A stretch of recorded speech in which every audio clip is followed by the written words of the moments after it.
स्वागत है आप सभी का हमारे चैनल एजुकेशनल रिसर्च पर। और आज हम क्लास 12 हेल्थ केयर से संबंधित महत्वपूर्ण प्रश्नों को हल करेंगे जो हमारे फाइनल एग्जाम के लिए काफ़ी मददगार साबित होगा। तो आप सभी हमारे चैनल पर बने रहें और साथ ही वीडियो को लाइक सब्सक्राइब शेयर करें ताकि सभी बच्चों तक वीडियो पहुंच सके। क्वेश्चन नंबर 1 में कह रहा है कि स्वास्थ्य सेवाओं को जन जन तक पहुँचाने के लिए गाँवों में खाली स्थान दिया गया है, नियुक्त किए जाते हैं। तो बच्चों यहाँ पे ऑप्शन दिया गया है हेल्थ गाइड, स्वास्थ्य कार्यकर्ता, 3 नंबर में दिया गया चिकित्सा और 4 में कह रहा है उपरोक्त सभी। तो बच्चों इसका जो सही आंसर होगा वो क्या होगा? ऑप्शन नंबर बी जो इसका है 2 में दिया गया है स्वास्थ्य कार्यकर्ता, वो हमारा सही आंसर होगा। तो 2 इसका करेक्ट आंसर होगा। सारे प्रश्न एग्जामिनेशन के लिए काफ़ी महत्वपूर्ण है और इस तरह का प्रश्न बार बार पूछे जाते हैं।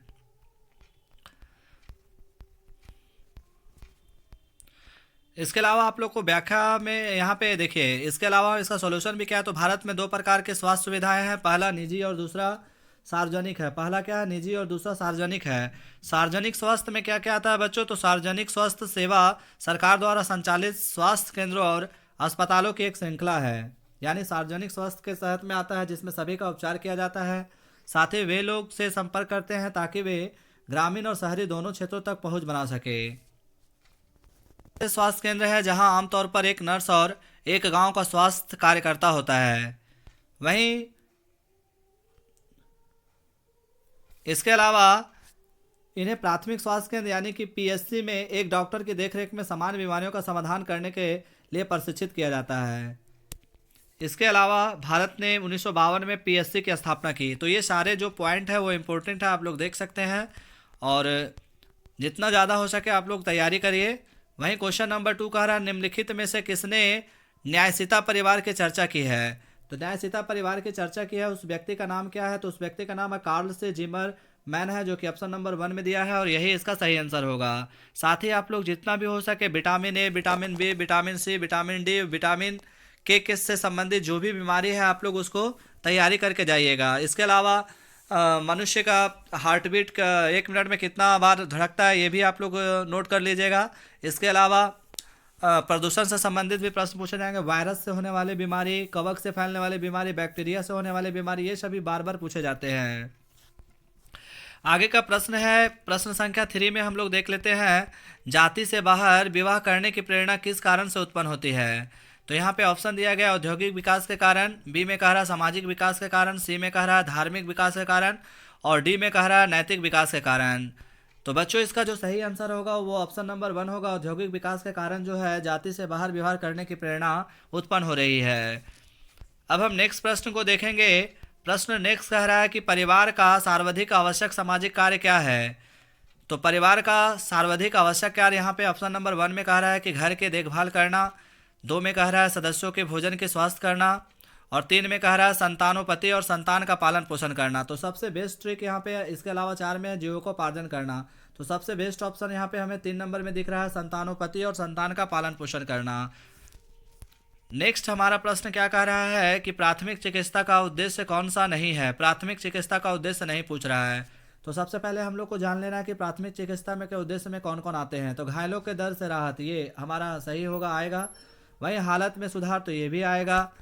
इसके अलावा अस्थायी उपचार, हाँ ये भी सही है, आएगा। जबकि पूछ रहा नहीं तो अस्थायी राहत इसका करेक्ट आंसर होगा। तो ऑप्शन नंबर 4 इसका करेक्ट आंसर होगा। वीडियो को जितना हो सके लाइक सब्सक्राइब शेयर करना ना भूलें, साथ ही चैनल पर बने रहें। निम्न में से किसका उपयोग करके नवजात परिपक्वता रेटिंग की जाती है।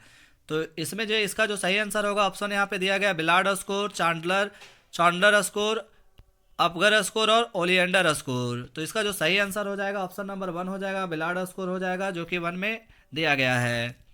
साथ ही आप लोग कोरोना वायरस से संबंधित भी प्रश्न पढ़ के जाइएगा कि कोरोना का फुल फॉर्म भी पूछा जाता है।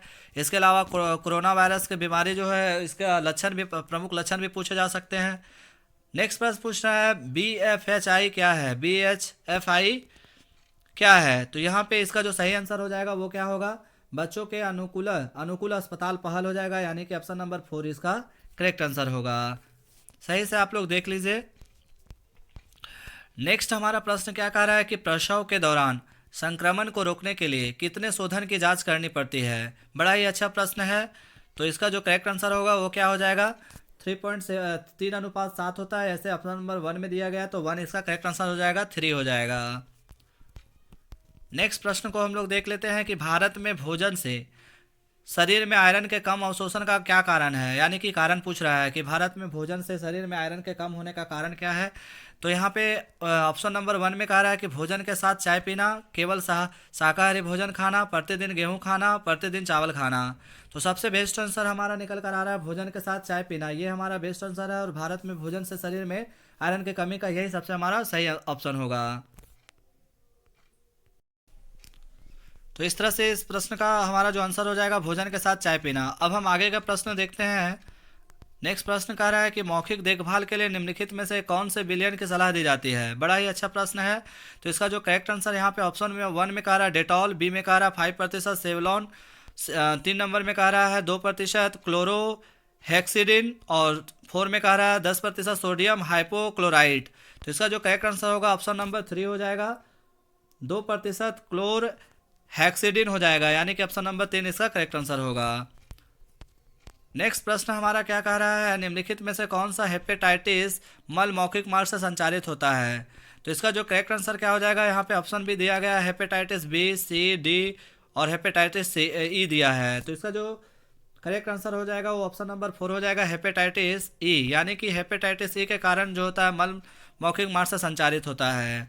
अब हम नेक्स्ट प्रश्न को देख लेते हैं। कह रहा है कि बैल पालसी में शामिल तंत्रिका है। तो इसका तंत्रिका पूछ रहा है, तो ये हमारा शामिल कौन सा होता है, तो वो होता है अनान तंत्रिका होता है, जो कि ऑप्शन नंबर 1 में दिया गया है। तो 1 इसका करेक्ट आंसर होगा। नेक्स्ट प्रश्न को देख लेते हैं। नर्सें नर्सिंग प्रक्रिया का उपयोग किस विधि के रूप में करती है। तो नर्सें जो है नर्सिंग प्रक्रिया का उपयोग करते हैं रोगी के देखभाल की योजना बनाना, व्यवस्थित करना और वितरित करना, यानी कि ऑप्शन नंबर 3 इसका करेक्ट आंसर हो जाएगा। नेक्स्ट हमारा प्रश्न पूछ रहा है कि तापेदिक के लक्षण क्या है। तापेदिक के लक्षण पूछा जा रहा है, तो सीने में दर्द या सांस लेने या खांसी के साथ दर्द, स्वतः वजन कम होना, थकान, बुखार, रात को पसीना, सर्दी, जुकाम, यदि क्या है तापेदिक के लक्षण होते हैं, जो कि यहाँ पे ऑप्शन नंबर 1 में दिया है। तो 1 ही हमारा सबसे बेस्ट आंसर हो जाएगा। इसके अलावा भी ऑप्शन दिया गया तो आप लोग देख सकते हैं, जो कि नहीं होगा। आगे का प्रश्न कह रहा है निम्नलिखित में से क्या स्वास्थ्य इतिहास में शामिल नहीं है। स्वास्थ्य इतिहास में शामिल नहीं पूछा जा रहा है, तो इसमें क्या हो जाएगा, तंत्रों की समीक्षा, स्वास्थ्य उद्देश्य, जीवन संबंधी डेटा। तो इसका जो करेक्ट आंसर हो जाएगा, यानी कि स्वास्थ्य इतिहास में शामिल नहीं है, तो स्वास्थ्य उद्देश्य हो जाएगा। ऑप्शन नंबर 3 इसका करेक्ट आंसर होगा। नेक्स्ट प्रश्न का निम्नलिखित में से कौन सा जन्मजात हृदय दोष हृदय विफलता उत्पन्न नहीं करता है। तो इसका जो सही आंसर हो जाएगा TGA होगा, जो कि ऑप्शन नंबर 3 में दिया गया है। 3 इसका करेक्ट आंसर होगा।